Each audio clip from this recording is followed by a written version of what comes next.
Hello students, welcome back to your English grammar class. In this video, we'll be discussing a very important topic of English grammar, that is pronouns. Before discussing its meaning, let's look at a short clip first. Hey Elvis, I'm very happy today as my Uncle John is coming to stay with us for 4 days. Uncle John will bring many sweets and toys for me. Uncle John will take me for a picnic. Hey Elvis, what's so funny? Jimmy, you repeated the word Uncle John. So students, did you notice something? The boy was repeating the words Uncle John again and again. As you all know that being the name of a person, Uncle John is a naming word, hence a noun. So instead of repeating the noun again and again in the sentences, you can use another word in place of noun which is called pronoun. Here, in this case, instead of repeating the noun Uncle John again and again, you can use another word that is he, which is a pronoun. So, what does it mean?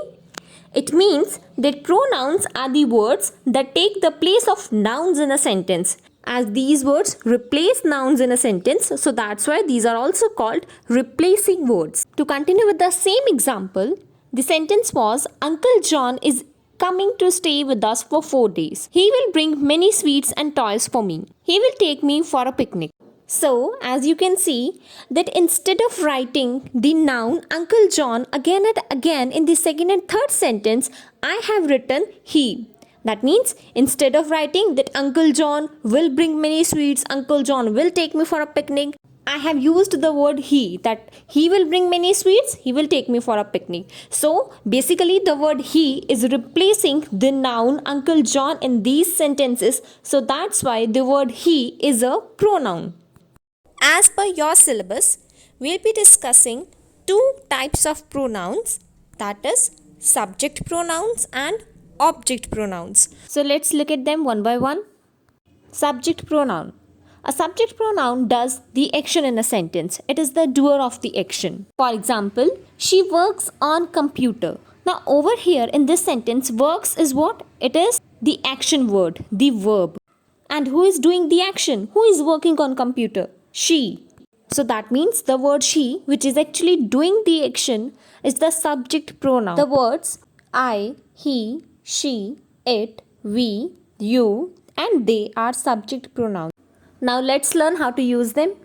First is she. You all know that she is used for female gender. For example, Shelly goes to school. Here the word Shelly is the name of a girl. It's a female gender. So we will replace the word Shelly with the word she, with the pronoun she. So the sentence will go like she goes to school. Next is he. He is used for male gender. For example, James is a teacher. Here James is the name of a boy, so that's why we will replace the noun, the male gender James, with the pronoun he, and the sentence will go like he is a teacher. Next is it. It is used for animals or in case of non-living things. For example, this shopping mall is very big. Now you all know that shopping mall is a non-living thing.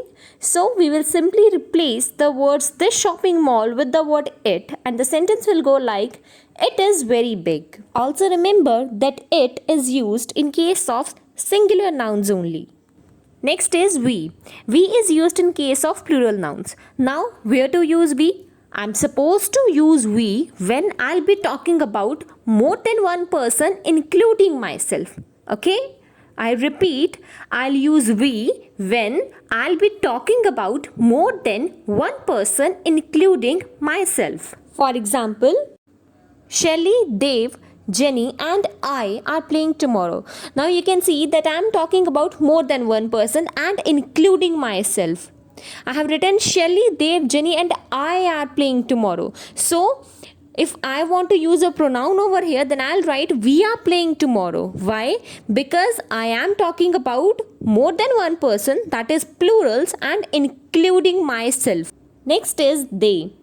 I'll use they when I'll be talking about more than one persons but not including myself.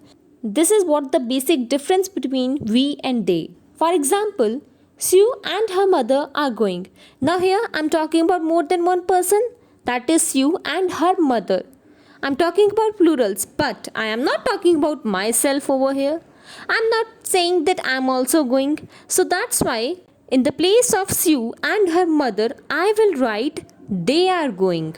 Next is you. You is used to point out the second person. For example, you can try this one. Are you ready? You surprised me. Now observe one thing over here, that you is used in case of singular as well as in case of plurals. In this sentence, I'm talking to one person only, but in this sentence, I'm talking to a group of people. But in both the cases, I have used you. Now let's talk about the object pronoun. An object pronoun is the pronoun that receives the action of the verb. For example, he looks at me. Now over here, the word he is doing the action. He is looking. He is doing the action. So it's the subject pronoun. And at whom he is looking? At me. So the word me is receiving the action. That's why it's an object pronoun. Another example is she gave him a present. Now over here the word she is the subject pronoun because it is doing the action, it is giving the present. The word gave is the verb and the word him is receiving the action. It is receiving the gift. So that's why it's an object pronoun. Few object pronouns are me, her, him, them, us, it.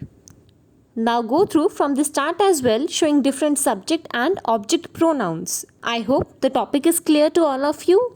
Thank you.